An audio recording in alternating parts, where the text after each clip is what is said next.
ओम शांति। हमें अपनी स्थिति को संपूर्णता की ओर ले चलना है। हम अपने इस लक्ष्य को जरा दृढ़ करें।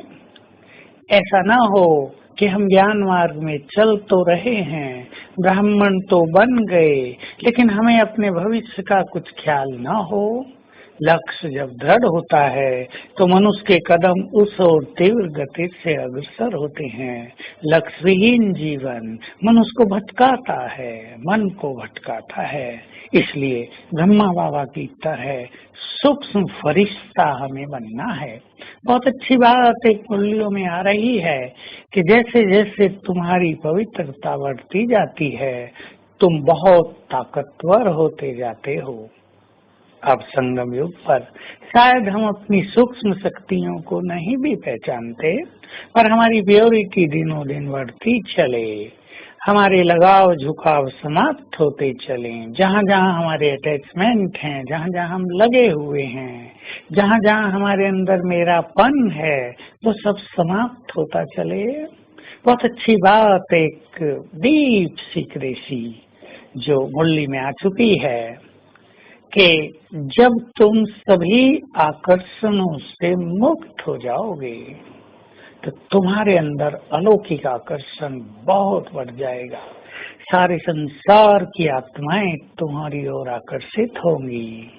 तो जो विश्व सेवा करना चाहते हैं, जो बाबा को प्रख्यात करना चाहते हैं, जो चाहते हैं हम संसार को नई राह दिखाएं, हम सभी के मन में छुपे और समाये हुए अज्ञान अंधकार को दूर करने वाले बन जाएं, ताकि आत्माएं मनोविकारों से मुक्त हों, वो विकर्मों से मुक्त हों।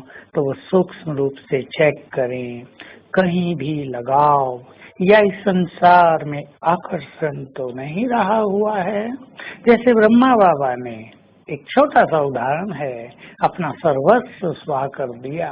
उस समय कितने लाखों की संपत्ति उन्होंने स्वाहा कर दी, लेकिन जो उनके साथ रहे या जो उनके पुरुषार्थ को सूक्ष्म रूप से जानते हैं, वो ये समझते हैं कि बाबा को कभी ये संकल्प भी नहीं हुआ कि मेरा धन यज्ञ में लगा है, मेरे धन से इतनी आत्माओं की पालना हो रही है, मेरे धन से ये यज्ञ रचा गया है।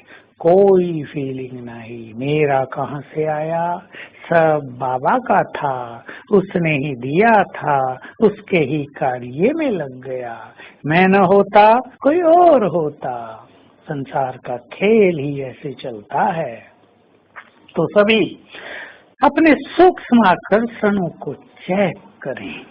देह की ओर आकर्षण है, किसी विशेष व्यक्ति की ओर आकर्षण है, किसी खान पान की चीज की ओर आकर्षण है, किसी ज्वेलरी की ओर आकर्षण है, किसी मान सम्मान की ओर आकर्षण है, किसी बच्चे में बहुत आकर्षण है, किसी की विशेषताओं के प्रति बहुत आकर्षण है। मान सम्मान भी मनुष्य को बहुत आकर्षित करता है।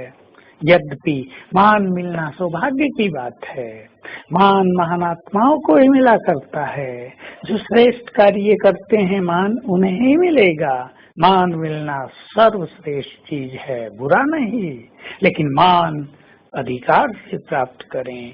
मान को प्राप्त कर उसे प्रभु अर्पण कर दें, ताकि इस मान सम्मान की इस दलदल में आत्मा उलझ न जाए, फंस न जाए, इसमें आकर्षित न हो जाए कि वो सब कुछ फिर मान सम्मान के लिए ही करने लगे। जहाँ मान मिले वहीं सेवा करें, इससे सेवा भाव समाप्त हो जाता है। तो आज अपने सूक्ष्म आकर्षणों पर ध्यान दें। केवल एक में आकर्षण, वही सबसे ज्यादा सुंदर है, वही सबसे ज्यादा गुणवान है, वही सबसे ज्यादा संपत्तिवान है, वही सबसे अधिक शक्तिशाली है। उसकी ओर आकर्षित होंगे तो हम भी उस जैसे बन जाएंगे। तो डिटैच करें अपने को और आज सारा दिन हर घंटे में बाबा के उस मोस्ट ब्यूटीफुल और डिवाइन स्वरूप को देखने की प्रैक्टिस करें। बस हम उसे देख रहे हैं, उसकी सुंदरता को निहार रहे हैं, उसके वाइब्रेशंस में कितना आकर्षण है, इसको फील करें और उसकी किरणें ग्रहण करते रहें तो बहुत सुखद अनुभूति होगी। ओम शांति।